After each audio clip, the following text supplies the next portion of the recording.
Hi there! Hope that you have been having a great time and that this week had been also fruitful.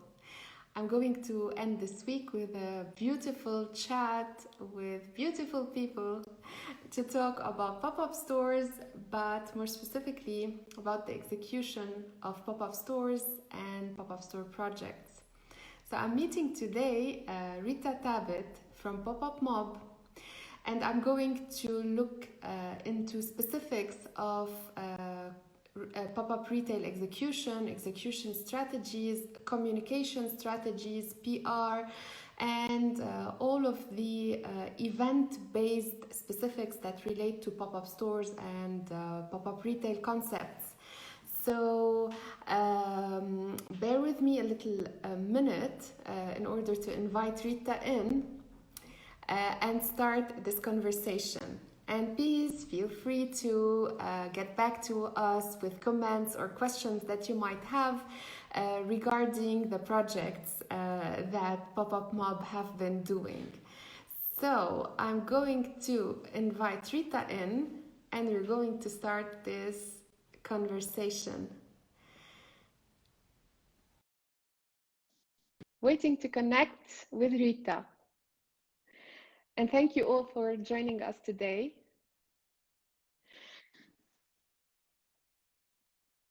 So PopUpMob, hi Rita. Hi, Rania. How are you? How are you? Fine. Good, good. Good. How are things on the other continent? A bit agitated, but it's going. I'm not in New York, so I'm in Austin, so it's much calmer here. I've been quarantining in Austin for 2 months now. Can't believe it. But yeah. Great. Thank God you're safe, and hope that you will be joining the activity in New York very soon. Yeah, planning on going in the next 2 weeks. So yeah, good luck with that.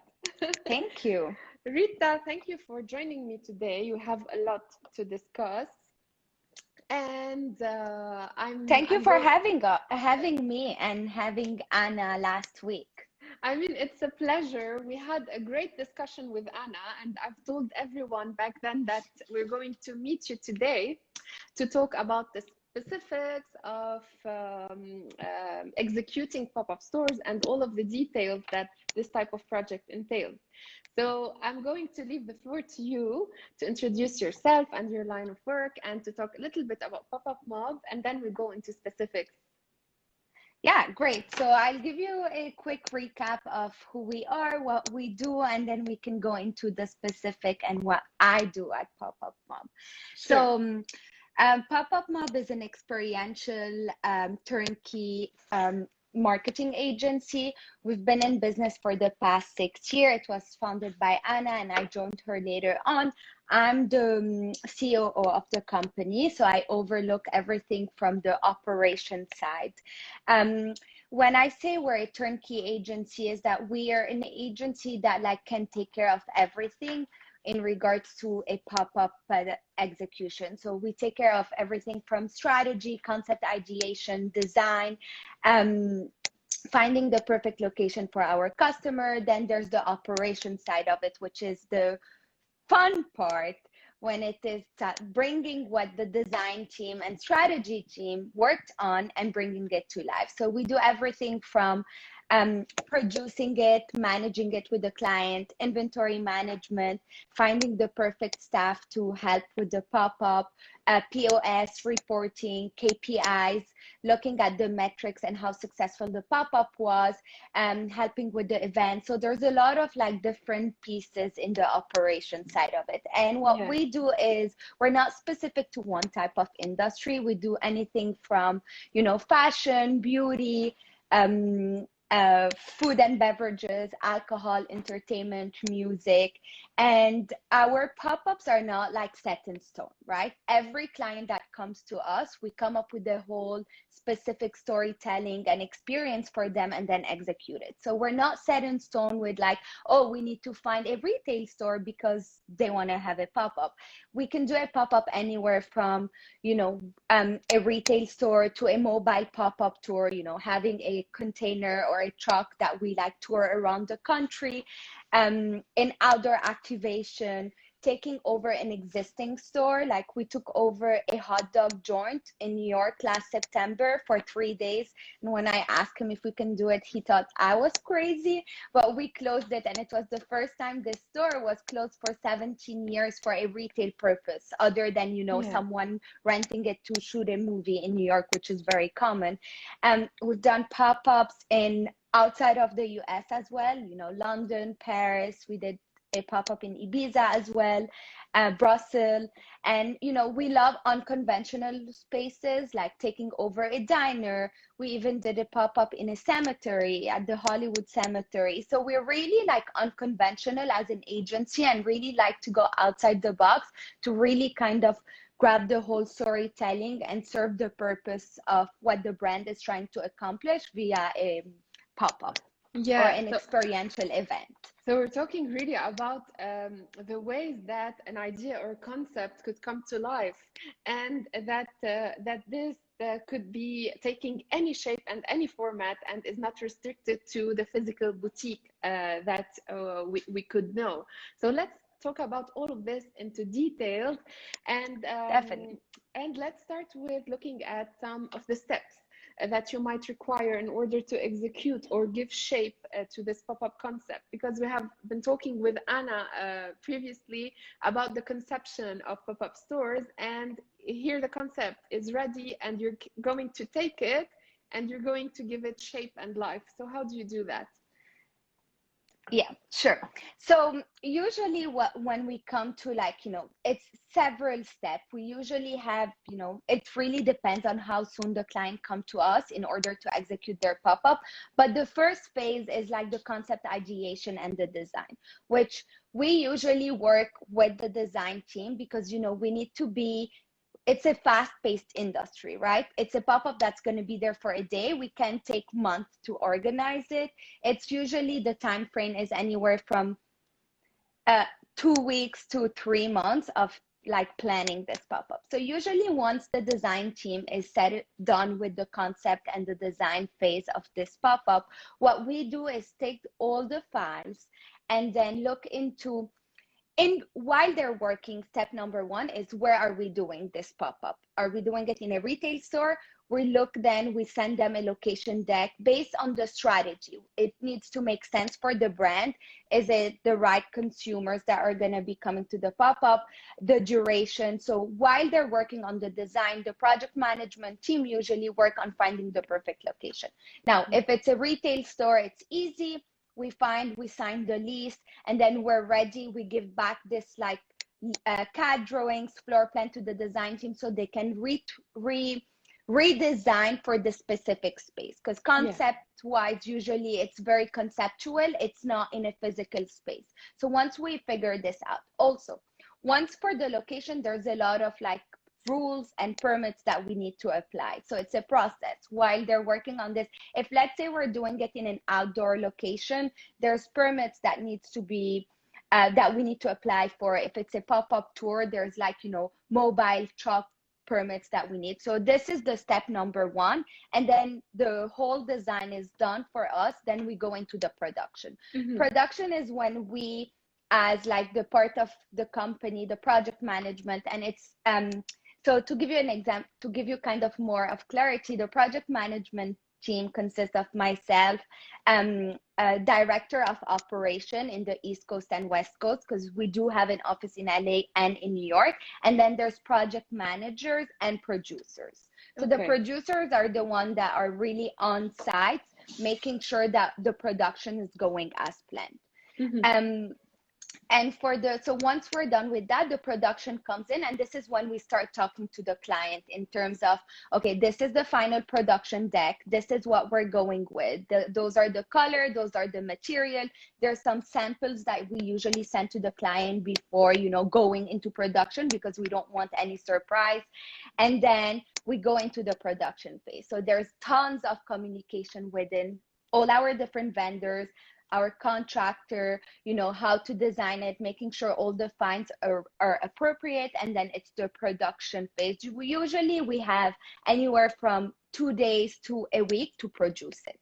And then it's Okay. a lot of back and forth, a lot of like last minute printing. So it's a really intense phase of the pop-up, long hour, you know, you might have to skip a weekend because you really have a like really short deadline to make it Yeah. happen. Yeah. And it could be very stressful, you know, I because I there's tons of imagine time where so. like what you've ordered came bigger. Like to give you an example, we've ordered like you know, something, it came 10 times bigger than expected. It was a mistake from the vendor, so we have to like make, we need to be very resourceful when it comes to that, because like there's a problem, but what are we gonna do because the pop-up's opening tomorrow? We need to find a solution. So it's Yeah. like resourcefulness is key when it comes to like making it happen. Yeah, yeah. And So we're there's talking about lots of parallel things that are going together, and you have to be very attentive to all of the details in order to make this project happen perfectly. I mean, what about contingencies, Rita? Contingency plans. so that's the thing. So you can have like, you know, if this doesn't go as planned, we're gonna go over with plan B, but sometimes plan B doesn't work, you know, like, and it's not about also contingency, it's sorry, it's also like the client being there and last minute they want to change something. You can't like Yeah, say, sometimes we do say like it's impossible, we're opening tomorrow, because it is really impossible. But what we really do and why we got where we are is that, you know, we're mainly a team of like young women, and we don't take no for answers, you know, from like negotiating price with vendors to like, we need something by tomorrow, how can we make it happen? You have no yeah, idea how many times we're like, oh, we find a vendor like 3 hours away, okay, let's make it happen, let's order it, we get an Uber that delivers it. So we're always like, it's always, there's always a way to make it happen. And if yeah, not, yeah, it's yeah, like, how can you communicate with the client and like let them know that this didn't go as planned, but we made this. And you know, sometimes it's like a gift that this didn't go as planned because it's a better solution for the pop-up or a better solution for what we were envisioning. So production is yeah, like the most hectic part of it, and it entails very like different um, um, little pieces that we need to put together. And how we yes, usually come to make it happen is that there's a phase, right? While the design team works on the design, finishing it, we work behind our like computers, right? Through like sourcing what's mm-hmm. available, sending bids to vendors, making sure like what's the best way to do it, Yeah, really, because there's tons of options that you can find online, and there, our pop-up is like usually 50% customized, like production, producing it from scratch, and then there's another 50% when it's like available things that you can find online, and there's tons of things that are there. It's just like kind of conceptualizing thanks to the design team of how we're yeah, bringing it. So yeah, we usually have the renderings that the design team like are dead and are like set in stone and approved by the client, and we go page by page. First page, there's okay, there's a mirror here, there's a lamp, this wall is blue, this wall is green, we need a carpet here, we need this table in this specific size. So then we start populating a spreadsheet with everything that needs to go per room, per category, and yeah, then it's yeah. just a matter of deploying it. It's a lot of like coordination. You need to be extremely organized, which we have an extremely talented, organized, resourceful team in order to make it happen. Yeah, and we're looking at an immense number of suppliers who will be really operating with you, because we're talking about details to build an entire store, and all of these elements are coming from different suppliers, which is really hectic to do. I mean, you mentioned something really important about the deadlines. A pop-up store is usually communicated ahead of time, and you cannot really change the date. So this we will talk about in a minute as well, and the importance of meeting a deadline in order to start the pop-up store as it should. and because it has been heavily communicated by the brand. And so let's talk about these communications and how communications are prepared by your team and by your brand in order to also draw attention to that project that you have been working on. Definitely. So usually in order to like the brand, any brand that comes to us for a pop-up, they have a purpose behind it. Whether they Yeah. want to do it for the launch of a new product, they want to do it to like acquire a new customers in a new market that they don't have a physical presence, or they mainly online and they want to really like have this connection with their consumer, because at the end of the day this like really short experiences, retail experiences, are for like brands to connect with their consumer, right? Yes. Because how Yeah. many, how you can like, there's tons of online brands, but you don't like really, and I can give you some examples later with the project that we're deploying end of August, but like there's not a lot, like you don't get this connection. Plus you're not, if it's a new brand for you, you don't know how it's gonna fit you. If it's like a fashion brand, a cosmetic brand, you don't know if it's gonna fit with your type of skin. And Yeah. especially for entertainment, like, you know, you're launching a show, it gives you extra excitement for your like consumers and the people that are excited about this new like launch of music or TV show, to really connect with the consumers, because you're Yeah. really like providing them this really sensorial experience from like, you know, touching, experiencing it, really connecting with the brand and getting to know who are your consumers, which you can do behind the behind the screen Yes. usually. And we can talk about now how We will. COVID is Yeah. affected our industry later on. But Yes. so usually the brand, based on what they're doing, we don't, the only thing at PopUpMob that we don't do is our in-house PR, because we're Mm-hmm. good at doing pop-ups, but PR, it's a different monster. So what we usually do is like help the brand in the communication of how to communicate PR strategy around the pop-up. Okay. And an extra step that we usually do is come up with guerrilla marketing ideas, right? Like, to give you an example, those are like little things that are gonna also help pushing the pop-up and like, you know, the whole like announcement around the pop-up. So this is usually, there's like guerrilla marketing, there's online marketing like advertisement ads that usually brands like to run. They also like to do it on their own social media channel. And then there's Mm-hmm. the like basic PR form, which is usually, and especially for the bigger brand, um, you know, the day prior to the opening of the public, they usually invite press to come and Yeah. experience their pop-up on their own.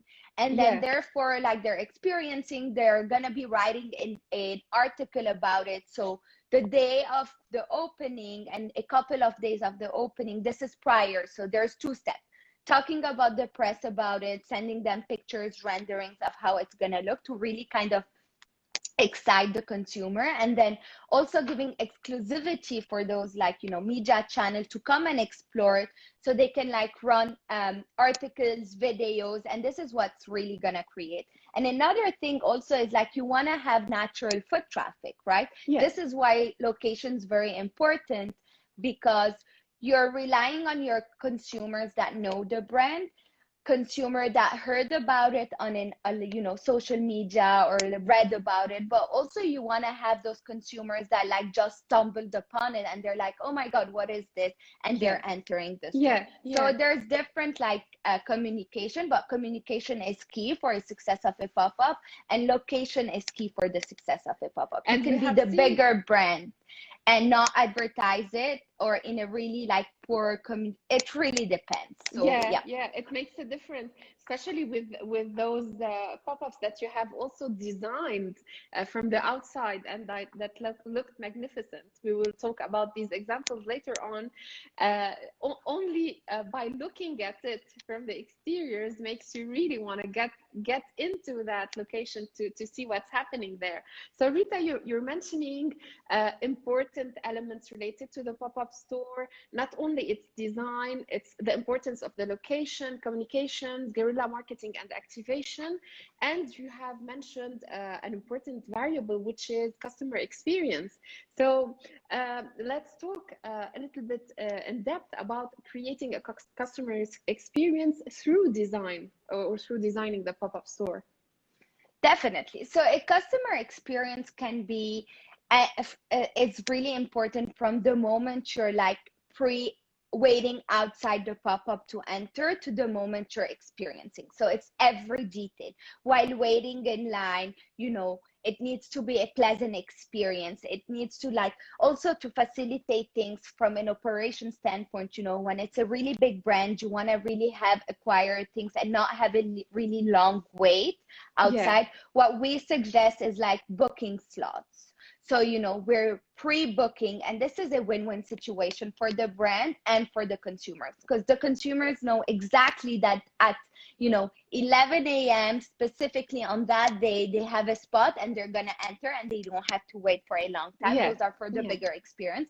And from the brand side is like first of all, they're having this like assurance that they have like a big amount of people that like pre-selected and booked the ticket, so they know the numbers are going to be there. Also from a data point, it's like they're collecting their emails prior to the experience, to the consumer entering the pop-up, because not a lot of pop-ups, a pop-up doesn't mean that you're specifically selling something, right? You're not going to have, yeah, some pop-ups are not transactional and it's purely experiential. You're like, yeah. It and could be sometimes pre-event. Yeah, they're purely experiential and free. It really depends on who the brand is and what they want to do. Because you've seen like, now they're like pop-up museums are popping everywhere, but like those are ticketed events. There are some pop-ups where yeah, it gives you this experience of like, there's tons of photo op, tons of opportunity, but those are free. And the brand is just trying to like create a buzz around it. So for example, like the 90210 pop-up that we did last summer for the reboot of the campaign, it was purely free. The customer were just launching the client was just launching and wanted to create the buzz around this pop-up, but it was purely free. Customer had to pre-book before entering the pop-up, and then they had a whole meal for free, a whole experience of like really living within like the 90210 set. And also at night it turned into a bar, so they had like yeah. free alcohol as well. It was just creating the buzz. Another example where, and I'll go more into detail after that, I just like to give example. I'll Another share some experience. examples as you speak, Rita. Okay, great. So if you want me to wait, but like No, the no, no, no. experience, Yeah, I'll go more into the experience. The experience can be really, it's like very important from the moment you enter to the moment you exit the store. So it's like experiencing the product in a way that's like the design is really helping it. Let's say we're launching a makeup for Benefit. They were launching their mascara line, which you're seeing here. And the whole experience was yeah, because the brand already is very like pink, kitschy, 50s looking. So we took over an yeah, old Johnny Rocket in LA and transformed it for the brand. So there were like an outdoor yeah, patio where customers could sit outside, tons of picture, enjoy a moment. On top of that, with the experience, we've added like giveaways, which is very important when you're doing a pop-up. And the giveaways here, we did a collaboration with Milk LA. It's an ice cream shop based in LA that, they're famous for their macaroon ice cream sandwiches. And we did a collaboration because we've worked with them. And this is something that's really important at PopUpMob, is like we love doing collaboration and partnership. And, yeah, since we work with a wide variety of like customers, brands from different industry, it's very easy for us to like put like one brand with another. So yeah, here we put Milk LA with Benefit. They created like customized macaroon sandwiches that were giveaways, so customer could take it, experience it outside of the store. And then the whole inside is like transforming this like counter, which usually is like you're having lunch or dinner there, into a makeup counter. So customer could walk in, get really to know what's this new product about, what's different from their like previous ones. Have like a, you know, makeup session with a makeup artist that's really like customized for them, like letting them know what works best for their type of like face, skin, etc. And also the whole experience inside it. So, you know, everything was pink, from like the napkins to like the straws, to even if they wanted to use the bathroom at the end, we had a photo op. So it's really Yeah. kind of grabbing the customer's attention from start to finish, and Yeah. really giving them an experience from like testing the products. Giveaways are important, giving them content and giving them, and also it's a fun experience. But also not all pop-up are very experiential, but this is how we shifted as a company, right? We started PopUpMob with like helping emerging brand get a physical store, but we never wanted like Yeah. we never wanted to have a retail store where you just walk in and find racks, right? It was always more than that. It's always like really giving experiences from like, you know, customization, photo ops moment, trying the product, exclusivity, meet and greet. So it's you know, the experience can be anything, and it depends on what the project is. Yeah. And then Yeah. And I you're can really talk later. involving the customer. Definitely. And I could talk Yeah. later about it, how we're including this experience now with the safety measures of because of COVID in our pop-ups. Pop-ups. Yes, we will in a few. Let's take a little question first. Someone is asking if you think guerrilla marketing is more effective on social media in creating an ultimate customer experience. If it's more, so it really depends. Like guerrilla marketing can be, and especially now we're seeing more and more, you know, virtual events or virtual push from the brands because of the restriction. But at the end of the day, guerrilla marketing, it could be an online thing, and we do it also in our pop-ups, you know, when we're doing it. Is it purely social on like, you know, we're gonna start doing a like movement or like use a hashtag pre for the pop-up, people posting a certain things, or like to give you other example like physical. So there's two type of guerrilla marketing. If you're doing a virtual event, like you need to have a guerrilla marketing that's based on social media. But like if you think about it, the guerrilla marketing that your physical guerrilla marketing that you're doing, the purpose is for people to capture it and then push it on social media. So you're Yeah. getting it in a way, because like to give you an example, for Marc Jacobs last year, what we did is that they were opening a pop-up for the Marc Jacob, the new launch of their like brand. And what we did is like we power washed in Soho and in the Upper East Side their logo with power washing, because you know it's sustainable, it's not harming, you're not painting the sidewalk. So power washing it with stencil their logo, and it was everywhere on the street. So people were like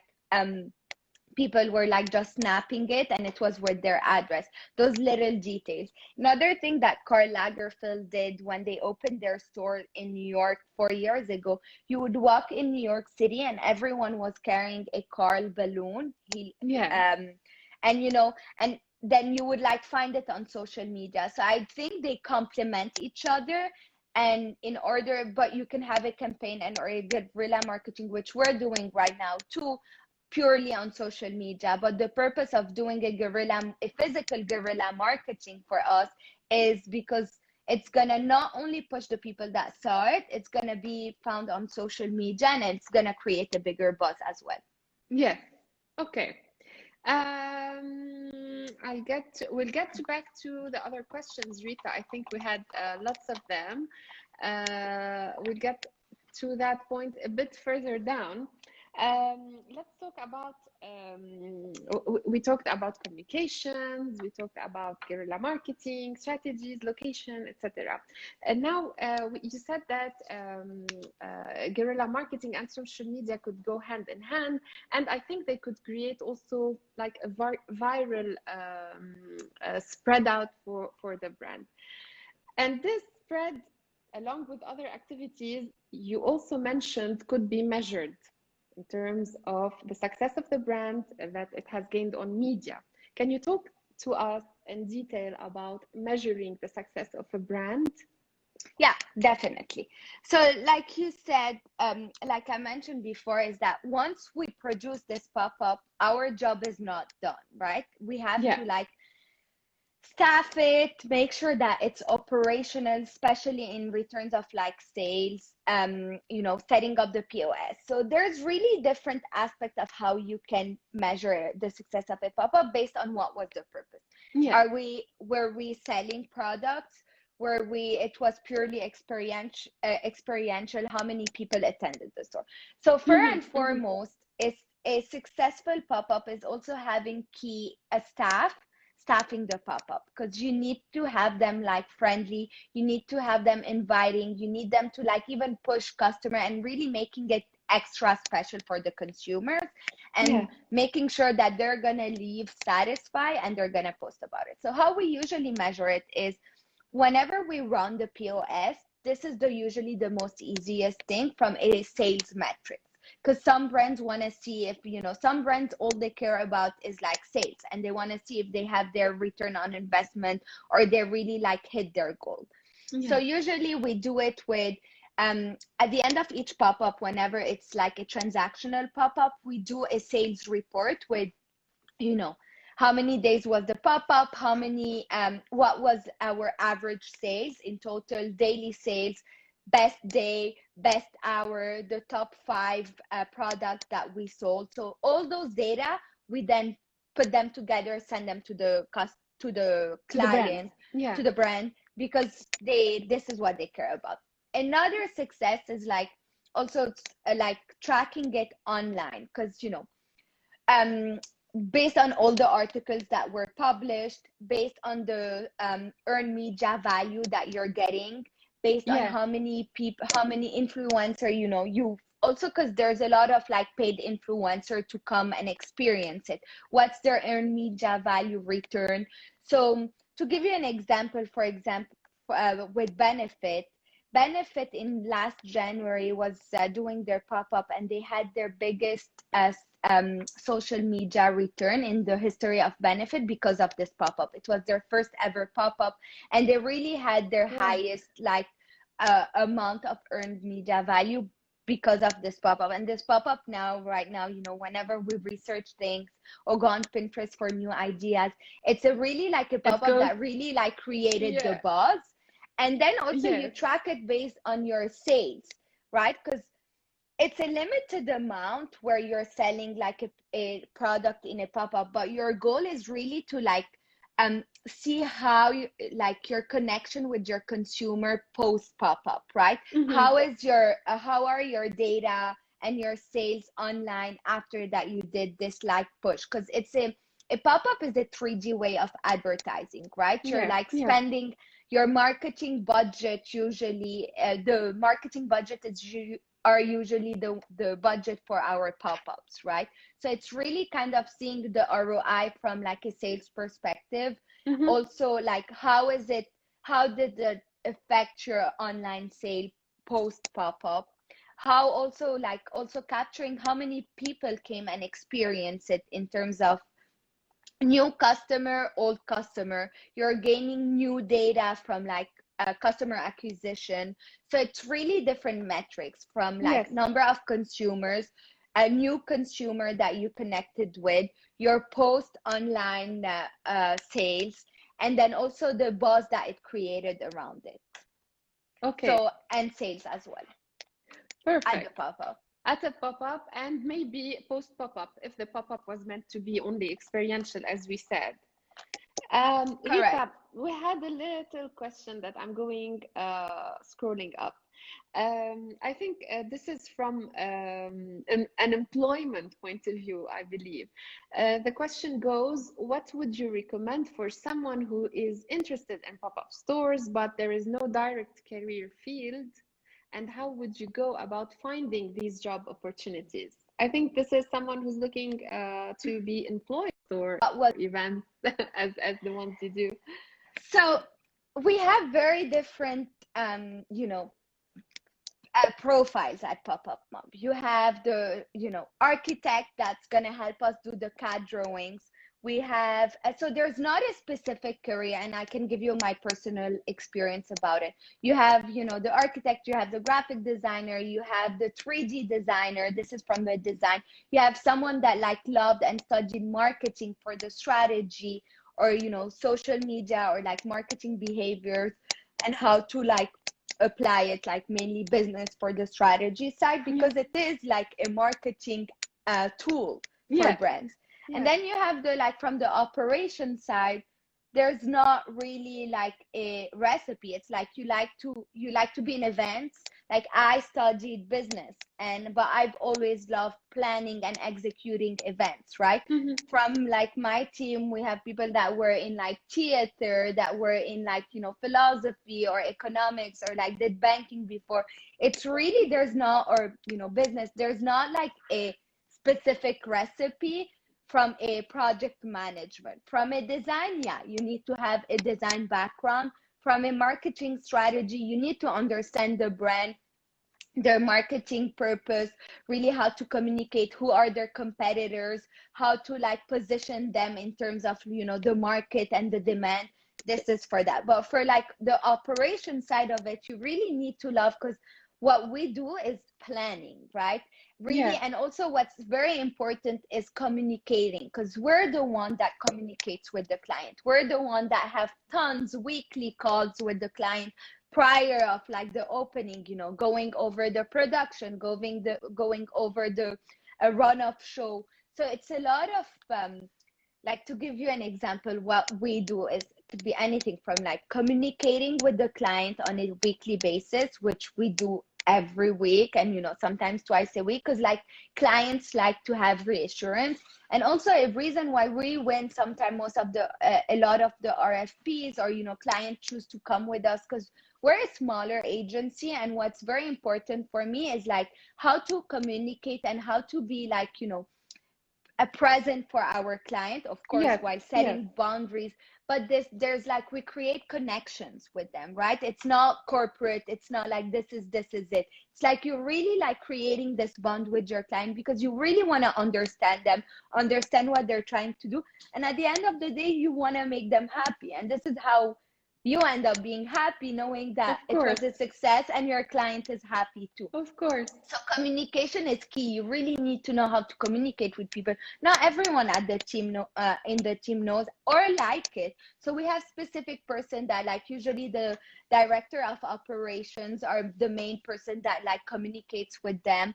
I love doing it. I don't mind doing it. And you need to be resourceful, because there's problems, there's things that come up, and then you need to be super organized. And because it's a lot of planning, it's a lot of different pieces. If you don't have a clear mind of how to do it, then it's a problem. Then you need to be super resourceful, because when you're on site, there's tons of time where we had to take the paintbrush and start painting because there's a mistake, or start gluing things, or like climbing on a ladder to like remove a thing. So you need to like to be active and like on your feet when it comes to executing it. And then also communicating and planning from a staff standpoint, because we're the one that makes all the like schedule planning, recruiting, interviewing them, seeing if they're fit for this specific pop-up. And then communicate with the security side. So you need to have a lot of social skills as well when you're in this part of the field, because it's a lot of like on the ground, you need to know how to use your hand. You need to know how to it's resourcefulness, but it's not like, oh, you've studied this, you can't do a pop-up, or you can be in the like experiential marketing industry. Really, it's being, and you have to be really active, proactive, and you have to be very, very resourceful. Like caring how many, especially when we were like younger. Now we're a team of 15, but like before, there were pop-ups where I had to carry things like boxes, and with Anna, like, when it was just like us, we were like from carrying to talking to the client to like painting to figuring this thing. So it's like, wearing multiple hats.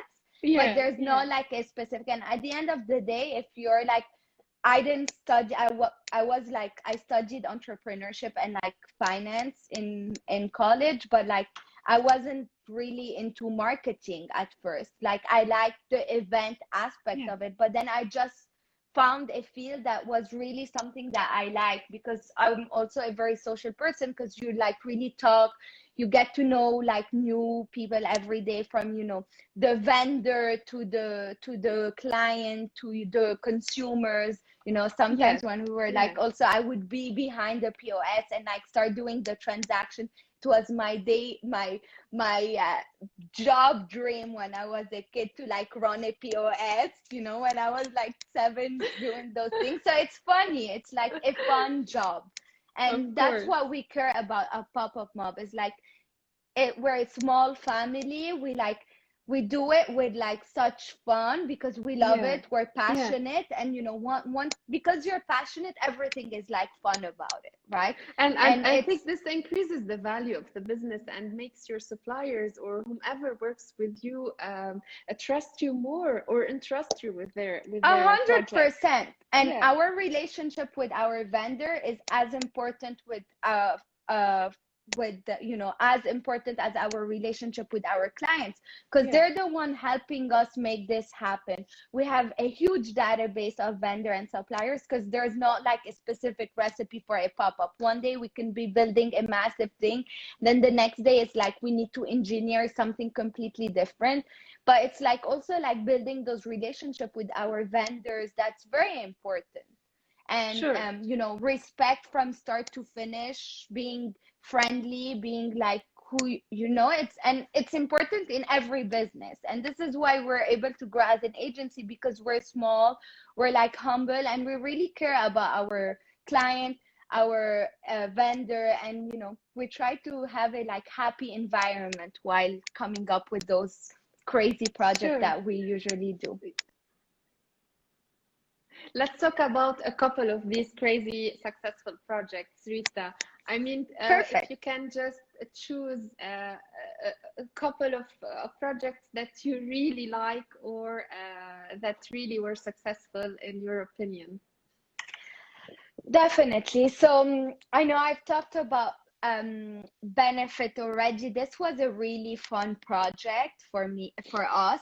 We really liked it, like the benefit diner, taking over the diner and producing it, especially because it was the first Yeah, pop-up for benefit. showing it And again. then Yeah, they really like, I think you might have a picture of the other, and they really liked it and did another one. And it was fun because it was very pink, very colorful. And it was the first time we like painted an entire building from the outside, because usually you do have also a lot of requirement.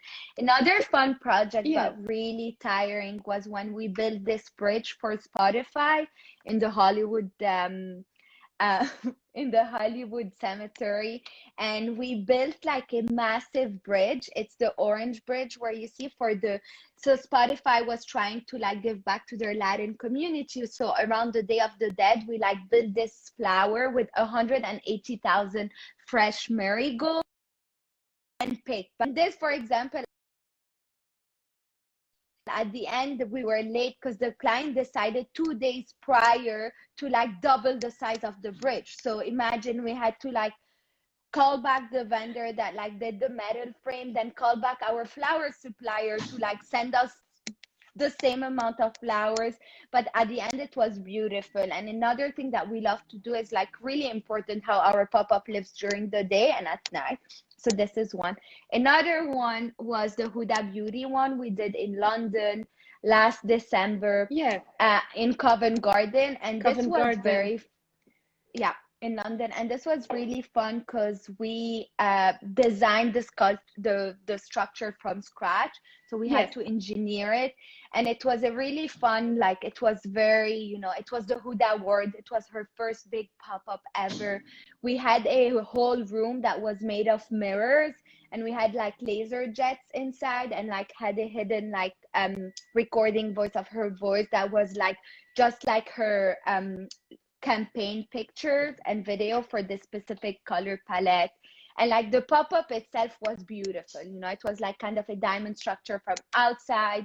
Inside, everything was really, really like detailed, from, the lip shape to her pictures to, the merchandising aspect of it, the photo ops. Another really cool one that I like is the Jisoo. It's a hair product from an influencer, a blogger based in Amsterdam. And what we did for that, and why it was really fun, is that we took over Papaya Dog, which is a hot dog place in New York, and they're famous for their hot dog, and like people love it. And it was fun doing it because when we were like producing it, people were walking in to order a hot dog because they're usually open till 5 a.m. and we were working late, and they were so sad that we took away their favorite hot dog place. But like what's fun about it is that we stayed true to the brand, to where we were, and like transformed it for the brand. They had like hot dog deals, like the hot dog combo with fries and cola. We changed it with like a Jisoo deal with like the cream, the shampoo, the thing. And what we did is like we really like designed it around the store. So where they had their banners, we like reapplied banners for Jisoo. Everything was like detailed. I think you might have picture about it. This is the I'm trying 9210. to scroll. The ones I This is managed the to save. Spotify, yeah. Yes. And Okay, I'm so no worries. You can go later on. This is on the a website. really, yeah, this is a fun Paris Kenzo pop-up truck that we did Yeah. for their campaign with Britney in 2018, for their capsule collection. And what we did there, it was a very stressful one because, working in a city where you're not used to work in, usually there's a lot of restriction, a lot of like limitation, and we Yeah. were like struggling with the permits in Paris. Yeah. The And it was so stressful for me. Like from the build out the truck, I knew it was gonna look so good, but like the Yeah. operation side of it, from securing the permits to like making sure, because they wanted to park in front of the Eiffel Tower in Madeleine, in The specific top key point state. in Yeah. Paris. Yeah. Yeah. And it was so stressful. Like 2 days before the pop-up, we're like, okay, we can breathe now, we have everything. But I was like so tense the entire time, and it was two phases. The first phase was we were handing out cola bottles for the public, For and the then the pop. second step was we were stopping in specific area where customers could walk inside. If you go back at the picture, there's Let me check if I have the picture of the of the truck. cola of the No, truck. a truck, Okay. yeah. There Okay. was a flying machine, this one, where customer could walk in. We came up with like, because it's the 90s and ode to Britney Spears in the 90s. So customer were walking in, and we had a flying machine box where we would like start it. They had 30-second. We had normal bills and golden tickets, and they had to like try and grab the golden ticket for a chance to win a like concert for Britney Spears. And then Yeah. the Kenzo like selected up from like 200 winners, the two final winners, because we had Yeah. Yeah. 200 golden. I don't know how I remember specifically how many golden tickets we had, but yeah, this was a fun pop-up because it's also a pop-up where opened and like made us also more, because we it was our first big pop-up outside of the US, and it really opened up a lot of like windows and opportunities for us, because brands started seeing it, and they're like, Sure. It's like giving exposure to. 2018 was a year of growth for us. It's where we really like started growing as an agency, starting getting like really those big brands, and like Yes. establishing a name for the agency. Yes, yes. We're getting lots of positive comments, Rita. We're having positive comments from Paris, from all around the world. I think everyone is waving at you, giving you stars and hearts. And I'm showing Thank you. here the Levi's pop-up that you mentioned earlier. This is the Revolve. I mean, This is all the of these Revolve. examples are available on the website, Rita, right? Yes. So, talking about our website, we took this time, with COVID, which I'm gonna give you a Information. couple of example for COVID after, but we're launching our new website next week, Okay, and it's gonna good news. be a new look for us with all our most recent projects, because like there's some updates that we need to do, but like as of next week you're gonna be able to like see our new updated website with our new design, so we're Okay, excited to launch it. before we go to the end of this interview, let's talk about this new situation that has been imposed by the reality of the COVID-19, and how are you thinking of all of these new measures to be taken with your clients and regarding to the pop-up store projects that you will be doing? Definitely. So of course, when like this confinement started, or stay at home order, in March, it was very hard for us, because it was one call or one email after the other. We're canceling, we're pushing, and it's the reality. Like, who wants to do a live experience being at close proximity of people when all they're asking you is staying 6 feet apart, and staying home, and there's no purpose for like doing a live experience. So it was very Yeah, hard at first, but then we like shifted on how to like came up with this campaign, um from in real life event to in quarantine, IQL live. So what we started doing is like really coming up with ideas of like virtual things that they can do. But also, we've realized at the end of the day, we're an experiential agency, and what we do is like really connecting consumer through physical yeah, events. There's tons of events right now online, right? There's tons of virtual events. And the pop-up that and events that we usually do are not like massive where you have 10,000, 1,000. It's really kind of more exclusive. So we don't have this risk. But at the end of the day, you're never going to be able to connect with your consumer through a online experience, right? online. It's Yeah, different. yeah, You can get it, but at the end of the day, you're getting cabin fever. I can't join any more Zoom conferences or, events. It's not the same at the end. Everyone wants to go experience, touch, have something. yeah, So now yeah. that, things are like slowly getting better, we like realize that we have to shift and really kind of like take new measurements and like new normal for our pop-ups, right? From coming up with experiences where it's purely drive-through, where you have a truck, you're selling product from a drive-through, we're like launching a show through a drive-through experience, but really making it customized. So those are like things that we're coming up with. But also there's like pop-ups that were on hold that we're planning again. Mm-hmm. We're thinking about the whole experience, how it is from start to finish, giving the new restriction, new limitation. So what we're doing is Yeah, like we have a couple of projects that we're starting on relaunching end of July, August, with new requirements. Having said that, is that how are we connecting with consumers from start to finish while making them feel safe?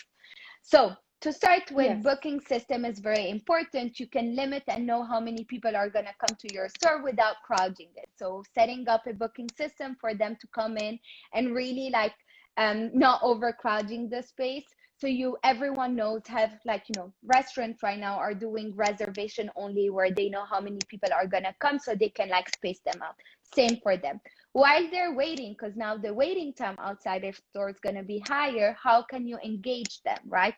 So creating those QR codes on like, stanchions, that it's like really feeding them content even before entering the yes, store. Like a QR code, yes, through a yeah, QR code, you could do anything. You could pay, you can like go to a video, you can go to their website, you could get deals, you could get the floor plan of how the store is looking like. So it's really like feeding them content, win-win situation for them, because like they're getting data from the client as well. The consumer are really engaged with the brand even prior to entering the store, right? So this is yeah, something we're doing massively with all the pop-ups that we're doing, because you can like run a new campaign, you could run deals, you can like even put the floor plan of how the store is looking inside, limiting a slot time for the consumers. Like instead of giving them, you have an hour to be there, really limiting it to 30 minutes, really understanding the flow within the stores. So like all those like little detail, hand sanitizing station are super important right now, and we cannot avoid it.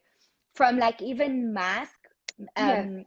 that are a So you're requirement for. considering every aspect to keep the customers safe and to stay within It's standards, it's key. but not excluding the physical experience, the physical human experience.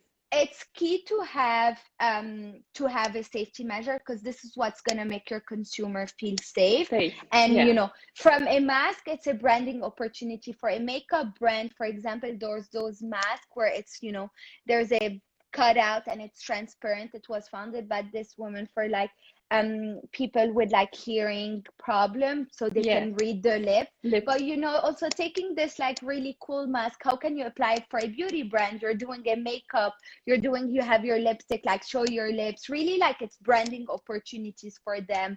Even Yeah. inside of the fitting rooms, now we're like thinking of not applying fitting rooms. I'm talking about a specific brand, but like, creating content, applying size chart, because it's a massive website. But the purpose of like e-commerce website of doing pop-ups is like really having their consumer try their product because they never had the chance to, or really touch and feel and experience it. So it's really Yeah. like different things that we're doing in order to like help with the experience, with not without also, we believe, and I believe that there's gonna be now a more of a like digital and physical, A we're gonna be merge including between more of physical. the digital aspect, which we were, but even more, because like touchless experiences, scanning the face, all of those things. Like Yeah. you're definitely, and this is something we never did because we never liked it. Well, you're never gonna ever see a ball pit anymore, because who wants to like jump in a pool of like ball sprinkles, or balls, and like it's like a recipe for Yeah. disaster. Really Yeah. thinking about what you're doing in terms of your experience, while making it like seamless and flowy as possible. And really, like at the end of the day, safety is key. I've been to a couple of stores here in Austin, and if I felt safe, I'm like, yeah, I really like the brand. They're doing the right measure. And Yeah. like brands nowadays can't disregard this. And this is something that we have to live with. It's just like a new challenge for the retail scene. Another thing that COVID, if is gonna be a plus for like those pop-up experiences, because you're seeing no one wants to invest anymore in like long-term leases, right? Mm-hmm. Where you're Mm-hmm. having a 2-year, 5-year, 10-year lease for the brand, and you have to have a physical store. And through pop-ups, this is gonna be very helpful for those brands. You don't Sure. have to commit in a like long-term investment. You're doing a really short pop-up. You can do it through like tours from one city and another. And it's really kind of connecting, being there for a couple of days, and then taking it back to their online website. So this is how I see it. Yeah. So It's gonna be a we're like positive thing for like the pop-up industry. yeah, sure. Because this new normal will entail the mix between digital and physical and will not disregard the customer experience, yet it will show that the brands care about their customers and care about their health and their safety, That's and they want to think about everything. Yeah, super. There's a new Rita? word for it actually. They call it phygital. A mix of physical and Yeah, digital. yeah, Fidget. yeah, yeah, exactly. Rita, I'm loving this conversation. I think that we have done a 1 hour conversation, which is a Amazing. first. Perfect. We have looked at many examples. We have seen the details related to making a concept, a pop-up concept, a real thing, and really the details that are entailed in these types of projects. Would you like to add anything else that we didn't cover during this little chat? Um, no, I think we've covered everything in terms of like our processes, Anyone, it's a very fun industry. It's something that I truly believe in it, and I think there's gonna be big, you know, right now we're affected, yes, indeed, but from like crisis comes opportunity, and then Sure. we're gonna have a better like years ahead of us, especially now with like problems everywhere rising from, a health crisis to like social crisis. Even us in our country, being Lebanese, like we grew up with those problems. But I really think like, it's just taking this time to like not being discouraged about what's happening. It's a hard time for everyone, hard time for like us, for brands, for, um, on every aspect from social to health to economical. But, just stay positive, and I think there's going to be better days ahead of us. And, we just have to like go through this hard time. Exactly, fingers crossed. And we're looking at the best. Now we need to invite everyone to have a look at the website, your website, next week, especially when